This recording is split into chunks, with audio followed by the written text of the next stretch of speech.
They do not want you to think too much. That is why our country and our world has become so proliferated with entertainments, mass media, game shows, television shows, amusement parks, drugs, alcohol, and every kind of entertainment to keep the human mind entertained.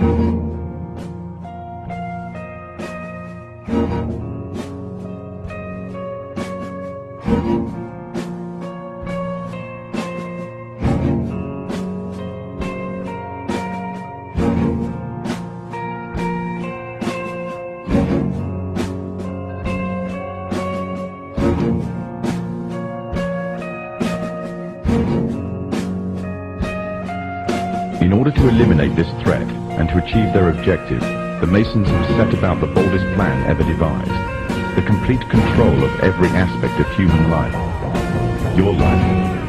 And the weapons they are using against you are in your very homes, entertaining you and your children, and gradually indoctrinating you without you even realizing. In today's society, people are spending more and more time engaged with modern media.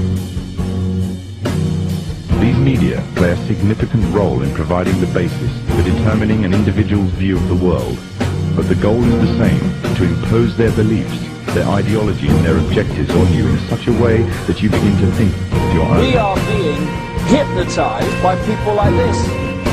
The greatest hypnotist on planet Earth is a oblong box in the corner of the room. It is constantly telling us what to believe is real. We're being programmed to see the world in a certain way.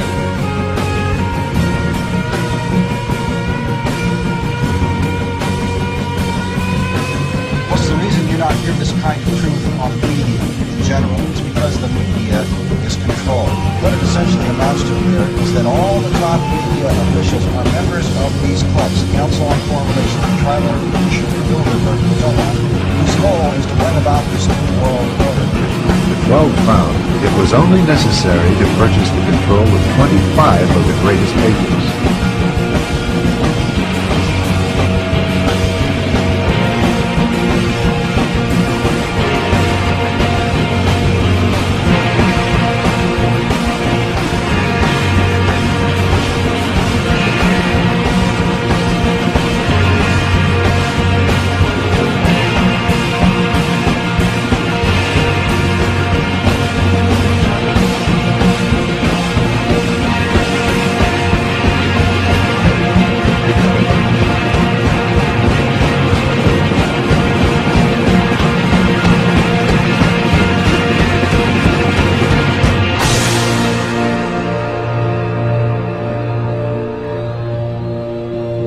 There are certain people that do watch like the news, which I think is rubbish as well, because it's just empty. I mean, there's a book called Watching TV News by Neil Postman.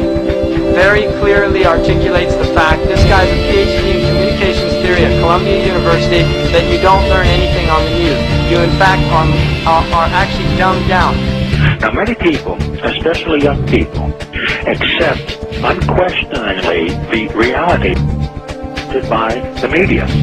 Popular culture, movies, television, music carry messages about how society works and how people should behave. And so entertainment is not value-free.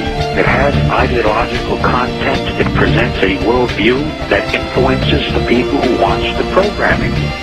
Now, there are two primary means by which people are manipulated and controlled. One is very simple, very basic, and that is simply the control of information. Working as an editor, it was easy to see how simple it is to change the meaning of an event or change the meaning of what someone says through editing. And so I was very well aware of how plastic and moldable media reality was. But I didn't fully appreciate the extent to which we are all manipulated and controlled by media, including those people who work in it.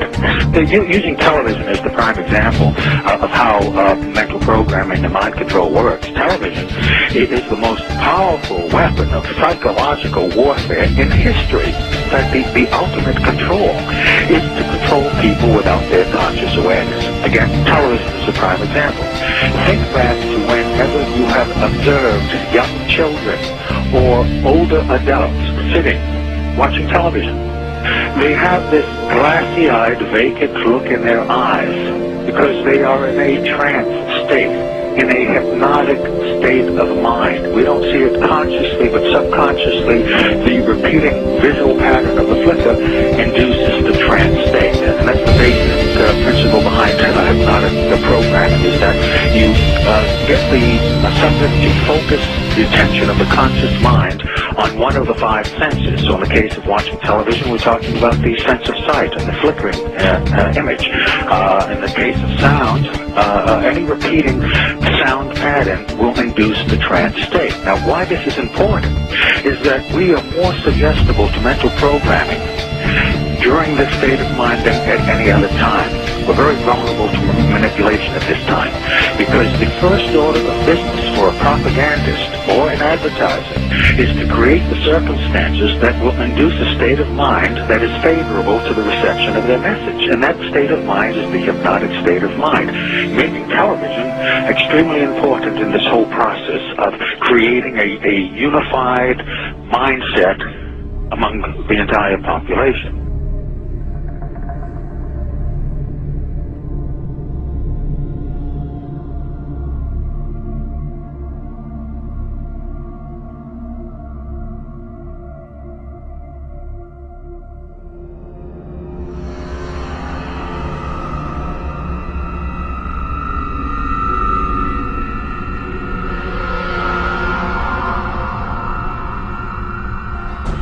The Crookes version of the cathode ray tube would become the most fundamental component in the development of television, devised 40 years later by the Scotsman John Band.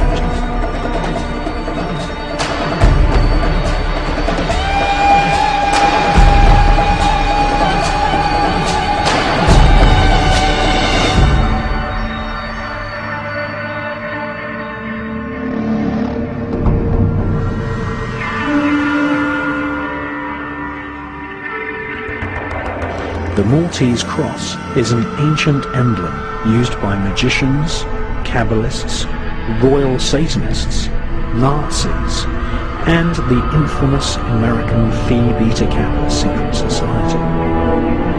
Crookes managed to project a shadowy image at the other end of the cathode ray tube, which was the first ever electrically created image known to man.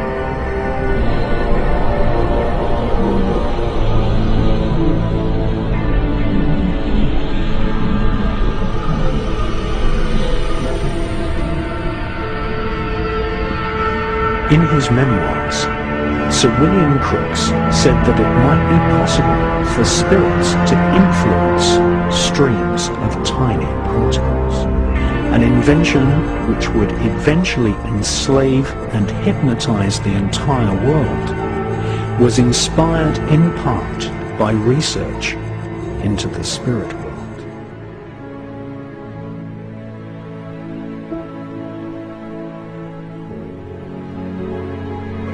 Because the only truth you know is what you get over this tube. Right now, there is a whole, an entire generation that never knew anything that didn't come out of this tube. This tube is the gospel, the ultimate revelation. This tube can make or break presidents, pope, prime ministers. This tube is the most awesome goddamn force in the whole godless world. And woe is us if it ever falls into the hands of the wrong people. We deal in illusions, man. None of it is true. But you people sit there day after day, night after night, all ages, colors, creed. We're all you know. You're beginning to believe the illusions we're spinning here. You're beginning to think that the tube is reality and that your own lives are unreal. You do whatever the tube tells you. You dress like the tube. You eat like the tube. You raise your children like the tube. You even think like the tube. This is mass madness, you maniacs. In God's name, you people are the real thing. We are the illusion. So if you want the truth, go to God.